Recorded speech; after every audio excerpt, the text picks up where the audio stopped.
Vous avez peut-être déjà entendu ce conseil, vas-y, à l'oral, joue le jeu, donne-leur ce qu'ils veulent entendre, mets le costume du candidat idéal, fonds-toi dans la parole qui serait attendue de leur part. Donc là, franchement, ça c'est l'un des pires conseils qu'on puisse vous donner parce que le personnage que vous croyez devoir incarner, non seulement il vous épuise parce que c'est pas vous, mais en plus il vous trahit.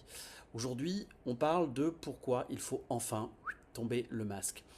C'est tentant, hein, au fond de soi, on se dit je suis pas assez bien comme je suis, alors je vais jouer quelqu'un de mieux, de plus, hein, le candidat sûr de lui, alors qu'à l'intérieur ça tremble, hein, c'est fragile quand même, hein. L'expert là qui a réponse à tout, alors qu'à l'intérieur, encore une fois, on a des doutes. La personne ultra lisse qui parle un langage corporate qui finalement n'est pas le sien. On se construit un personnage, une version présentable de soi-même. Et on entre dans la salle avec ce masque-là en priant pour que personne ne voit ce qu'il y a derrière. Sauf que là, il y a, je dirais, deux problèmes majeurs. Le premier, c'est on joue un rôle, ça consomme une énergie colossale. Pendant tout l'oral, une partie de votre cerveau est mobilisée à maintenir le masque. Est-ce que je joue bien? Est-ce que ça tient la route? Et cette énergie-là, vous ne l'avez plus pour écouter, réfléchir, répondre vraiment, ce qui sont les critères de l'exercice. Le deuxième point, c'est le pire, hein, et ça se voit, un jury sans un personnage joué. Il y a un décalage entre les mots et l'attitude, entre le ton et le regard. Et ce décalage, inconsciemment, il va créer de la méfiance. Il y a une espèce de dissonance comme ça. Pensez à un acteur qui est mauvais, vous en avez sans doute vu, un des acteurs médiocres dans des films.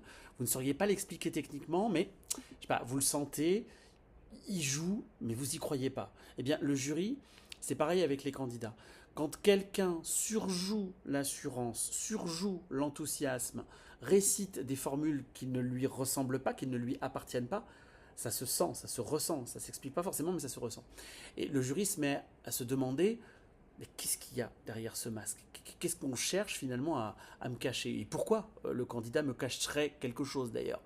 Donc le rôle que vous jouez pour assurer le jury, c'est précisément ce qui va l'inquiéter. Donc l'effet envoyé n'est pas égal à l'effet reçu. Et il y a encore, je dirais, quelque chose de plus profond.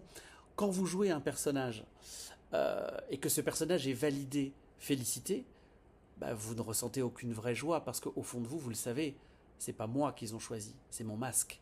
Et ça nourrit exactement le syndrome de l'imposteur, la sensation de n'être jamais à sa place, même quand on réussit. Alors qu'à l'inverse, si vous switchez, quand vous êtes pleinement vous-même et que ça marche, là, c'est une victoire qui vous appartient parce que vous avez été entier, sincère et authentique, entièrement. Parce que c'est vous, le vrai vous, celui qui a convaincu. Donc attention, ne me faites pas dire ce que je n'ai pas dit, hein. Tomber le masque, ça ne veut pas dire se relâcher, dire n'importe quoi, devenir familier, dire tout ce qui nous passe par la tête, c'est pas ça, hein, ce que je dis.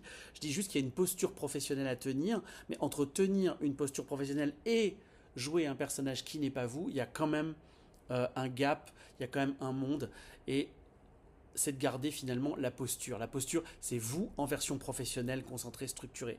Le personnage, c'est quelqu'un d'autre. Et c'est un autre métier, c'est du théâtre, c'est du cinéma, voilà. Donc restez vous-même, juste la meilleure version de vous-même. Alors, là, je vous le demande sincèrement, arrêtez de jouer un rôle. Ça sert à rien, vous n'avez pas besoin, vous êtes très bien comme vous êtes. Le candidat que vous croyez devoir incarner n'est pas meilleur que vous. Il est juste faux. Et le jury n'a pas envie de rencontrer un personnage, il a envie de vous rencontrer, vous, avec votre vérité, votre parcours, votre façon de penser. Donc, tombez le masque, vous verrez, en plus, c'est moins fatigant et c'est tellement plus convaincant. À très vite, ciao.